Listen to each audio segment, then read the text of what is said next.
فضائی مجاہد محمد محمود عالم کو پاک فضائیہ میں لٹل ڈریگن کے لقب سے بھی پکارا جاتا ہے۔ اس لقب کے پس منظر میں وہ عظیم کارنامہ ہے جسے نہ صرف پاک فضائیہ بلکہ دنیا کی عسکری تاریخ میں سنہرے الفاظ میں لکھا جا چکا ہے۔ یہ 7 ستمبر 1965 کی بات ہے کہ بھارتی فضائیہ کے 6 ہنٹر طیارے سرگودا ایئر بیس پر حملہ آور ہونے کی غرض سے پاکستانی فضائی حدود میں داخل ہوئے۔ سکواڈرن لیڈر ایم عالم اپنے طیارے کے کاکپٹ میں تیار بیٹھے تھے۔ اطلاع ملتے ہی وہ فضا میں لپکے اور رانن فانن ایک بھارتی طیارے کا نشانہ لیا۔ فائر ٹھیک نشانے پر لگا اور بھارتی طیارہ قلابازیاں کھاتا زمین کی جانب بڑھنے لگا۔ یہ دیکھ کر باقی بھارتی طیارے بدحواسی کا شکار ہو کر ایک ہی سمت میں واپس بھاگ رہے تھے۔ ایم عالم ان کے تعاقب میں جا پہنچے اور صرف 30 سیکنڈ میں یک کے بعد دیگر مزید 4 جہاز بھی مار گرائے۔ اس طرح صرف 1 منٹ میں 5 طیارے گرانے کا عالمی ریکارڈ ان کے حصے میں آیا، جسے آج تک کوئی نہ توڑ سکا۔ مجموعی طور پر 65 کی جنگ میں انہوں نے 11 بھارتی طیاروں کو مار گرایا۔ اس عظیم کارنامے کی بدولت انہیں لٹل ڈریگن ایوارڈ کے ساتھ 7 ستارہ جرات سے بھی نوازا گیا۔ ایم عالم 1982 میں ایئر کموڈور کی حیثیت سے ریٹائر ہوئے۔ وہ افغانستان میں ایک مجاہد کے روپ میں سوویت یونین کے خلاف برسر پیکار بھی رہے۔ وادی کشمیر کی آزادی کی جنگ میں بھی انہوں نے حصہ لیا۔ ایم عالم 6 جولائی 1935 کو مشترکہ ہندوستان کے شہر کلکتہ میں پیدا ہوئے۔ قیام پاکستان کے وقت ان کا خاندان مصائب و آلام کا سامنا کرتے ہوئے مشرقی پاکستان پہنچا۔ ایم عالم 5 بھائیوں اور 6 بہنوں میں سب سے بڑے تھے۔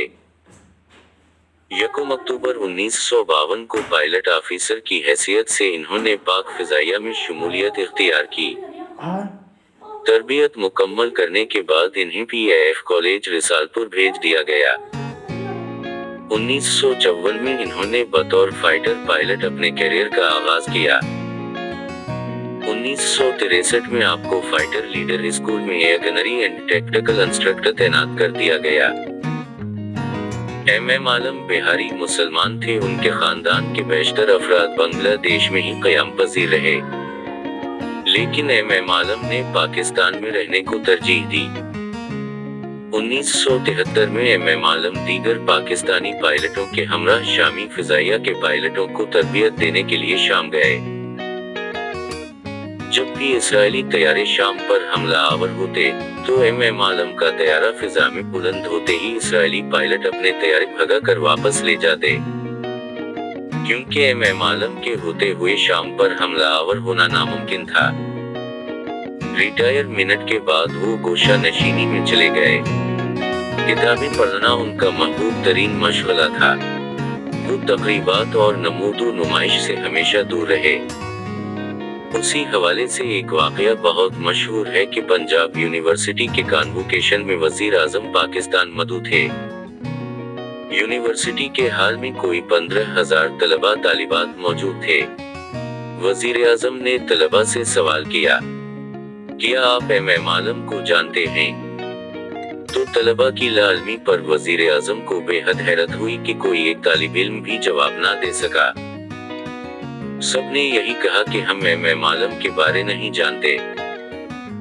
جب یہ بات ایم عالم تک پہنچی تو وہ مسکرائے اور کہا، میں پاکستانی قوم کا ہیرو کہاں ہوں؟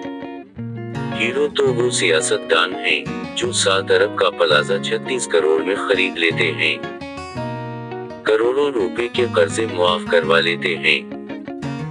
ہیرو تو وہ کرکٹر ہیں جو نوٹوں کی جھلک دیکھتے ہی قومی مفادات کو قربان کر کے قوم کو شکست کا داغ دیتے ہیں۔